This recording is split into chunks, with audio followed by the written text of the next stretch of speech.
அன்பானவர்களே, அனுதினமும் கிறிஸ்துவுடன் தியான வேலைக்கு உங்களை அன்புடன் அழைக்கிறோம். இன்றைய தியானத்திற்கான வேத வாசிப்பு 1 சாமுவேல் 16ஆம் அதிகாரம் வசனங்கள் 1 முதல் 14 வரை. தியானத்திற்கான தலைப்பு தள்ளப்பட்ட ராஜா.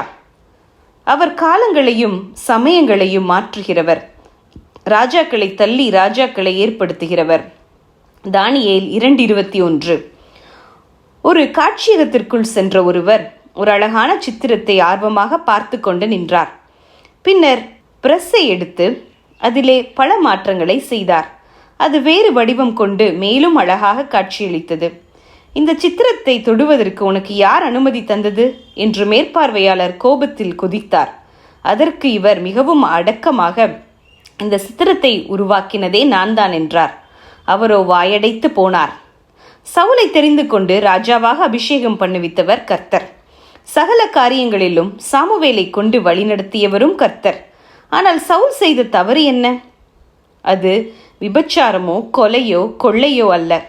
அவன் பெருமையினால் துணிகரம் கொண்டு செய்யத்தகாததை செய்தான்.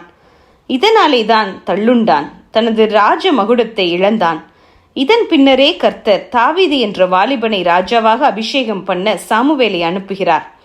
இங்கே முக்கியமாக ஒரு விஷயத்தை நாம் கவனிக்க வேண்டும். சவுல் தள்ளப்பட்ட பின்னர் தான் தாவீது அபிஷேகம் பெற்றார். மேலும் சவுல் ராஜ்யபாரம் பண்ணியது 40 ஆண்டுகள். அப்போஸ்தலர் 13:21. தாவீது சமஸ்த இஸ்ரவேலின் ராஜாவான போது வயது 30. 2 சாமுவேல் 5:4.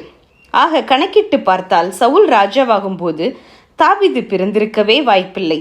ஆக சவுல் தனக்கு அளிக்கப்பட்ட தருணத்தை இழந்து போக அதன் பின்பு கர்த்தர் தாவீதை பிறக்கச் செய்தார். கர்த்தருடைய ஞானத்தை என்ன சொல்ல? இவர் முன்னிலையில் பெருமை பாராட்டத்தக்கவன் யார்?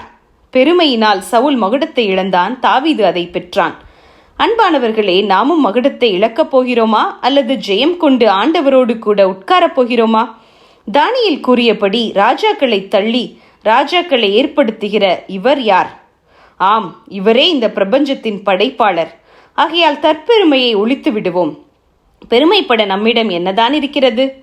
பிலதெல்பியா சபைக்கு கர்த்தர், ஒருவனும் உன் கிரீடத்தை எடுத்துக்கொள்ளாதபடிக்கு உனக்குள்ளதை பற்றி கொண்டிரு, வெளிப்படுத்தல் 3:11 என்றார். எனவே சிந்திப்போம். கர்த்தர் நம்மை தள்ளி போடாதபடிக்கு, அவர் நமக்கென்று வைத்திருக்கிற கிரீடத்தை இழந்துவிடாதபடிக்கு கர்த்தரையே பற்றி கொண்டு தாழ்மையுடன் அவரை சேவிப்போமாக. நாம் மேன்மை பாராட்ட கிறிஸ்துவின் சிலுவையை தவிர நம்மிடம் வேறு எதுவுமே இல்லையே. ஜெபம் செய்வோமா? அன்பின் தகப்பனே, எங்களுக்குள் காணப்படுகிற பெருமைகளையும் கீழ்ப்படியாமையும் முற்றிலும் எங்களிடமிருந்து அகற்றிவிட்டு ஜெயமுள்ள கிறிஸ்தவ வாழ்வை வாழ எங்களுக்கு அருள் புரியும். ஆமேன்.